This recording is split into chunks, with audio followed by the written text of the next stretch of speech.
Hello, today we're going to talk about your expository essay. So for this essay, you're going to write an essay informing and educating your reader on a topic of your choosing. This is going to be the topic that we've been talking about, that you've already been working on, but you're going to go on a deeper dive with this topic. Your coverage of the topic is going to be exhaustive. This means that you're going to look at it from all angles. You're not just skimming the surface here.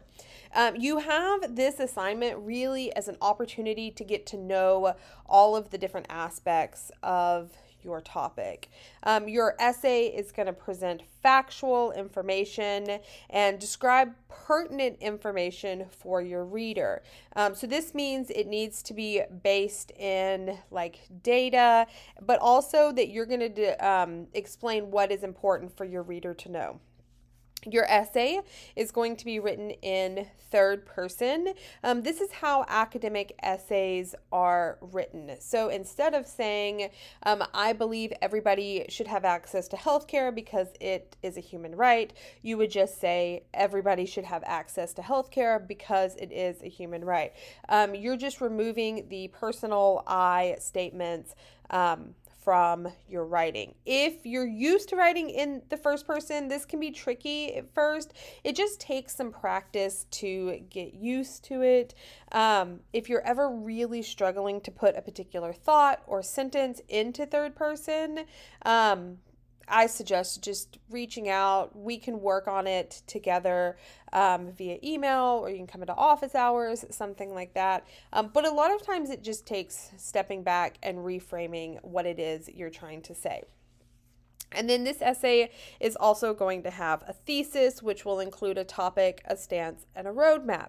If you're like, I have no idea what that means, that's okay. We haven't talked about it yet, but we are going to talk about it coming up soon, and it's going to be something that we work on together, that you're going to have the opportunity to turn in a thesis, and I'm going to give it a thumbs up, or you and I can rewrite it together.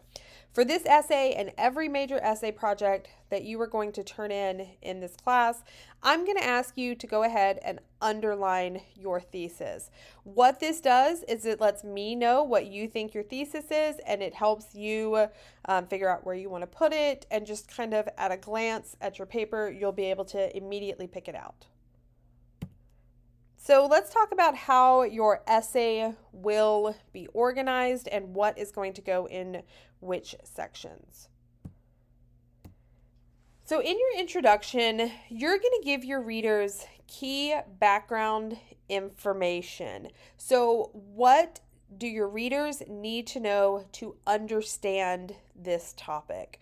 So for example, if I was writing about a new form of cancer treatment, maybe I would need my readers to know what is the current form of cancer treatment, how is this new kind of cancer treatment different, what does this treatment do in the body, that sort of thing. So just kind of the foundational knowledge that your reader will need to understand what it is that you're talking about.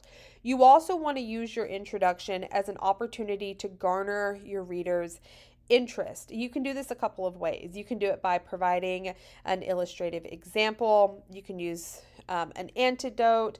You can use statistical information. But generally, you want your reader to think, I really want to see what this person is going to say in the rest of their essay.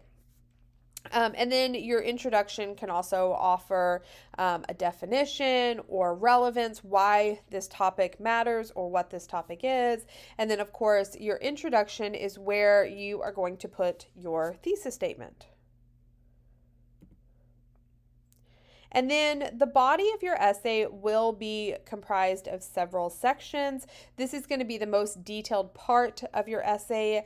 And here you are going to focus on the information and the research that you want to present to your reader.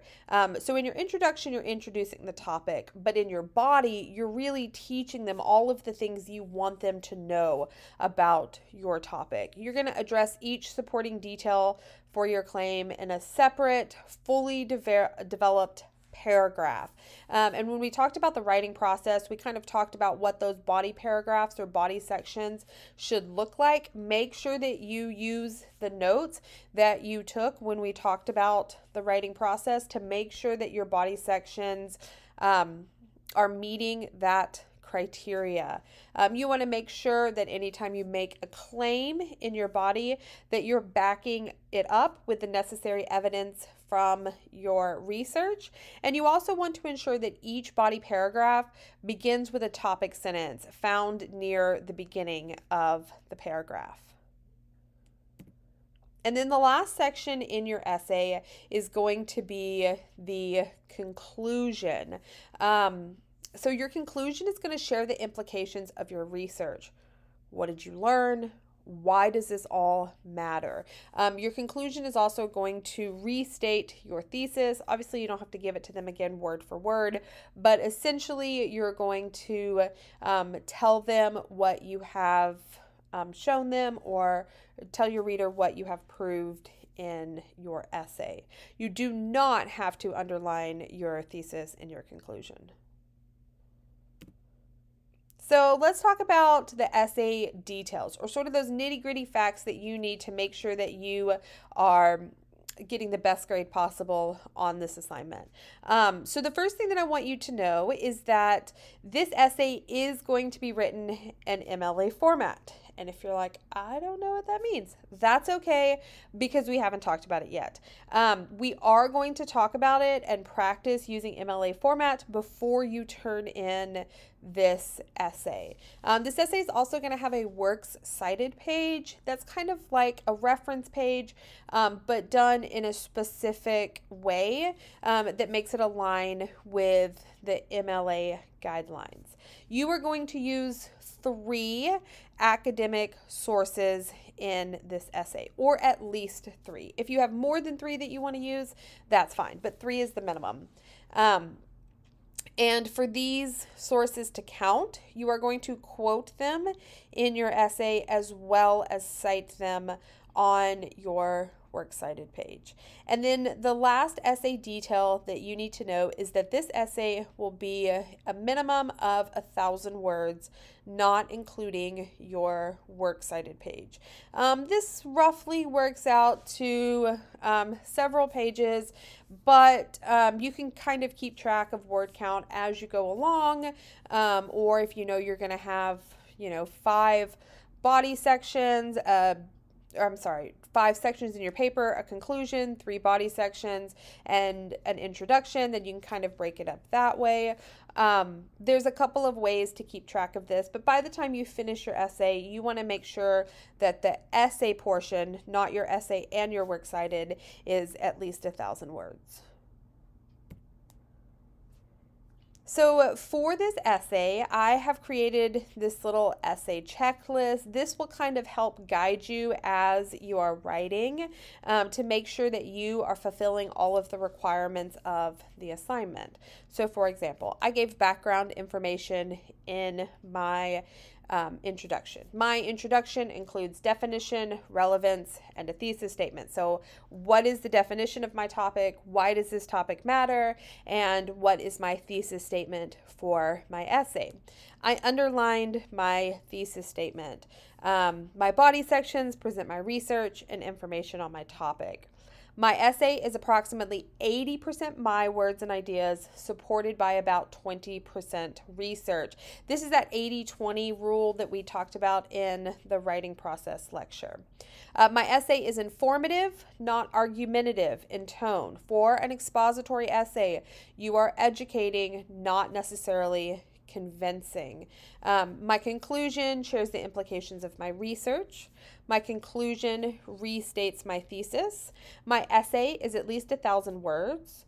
I quoted at least 3 academic sources throughout my essay, and I have an MLA works cited page. So as you finish up your essay, you can go back and use this list and check off to make sure that you have done everything that you need to do to complete the requirements for the assignment. So we are going to go over this essay timeline in class, but these are essentially the components of this project. We're going to talk about pre-writing and outlining. You are going to turn that in. You're going to turn in a works cited page on a different day so that you can kind of get practice with that. You're going to turn in an annotated bibliography for this, and we're going to go over that in details. But essentially what you're going to be doing is examining the sources that you are going to be using in this and kind of evaluating them. And we're going to talk about how do you evaluate those sources. You're going to turn in a draft for this project, and then of course you're going to submit a final draft at the very end of this project. So we'll talk about all of these due dates in class or in an announcement, but these are kind of the components of this project that you're going to be looking at. If you have questions, if you're like, I don't know about this topic, or is this a good research source, anything like that, make sure you reach out to me. I am always happy to help.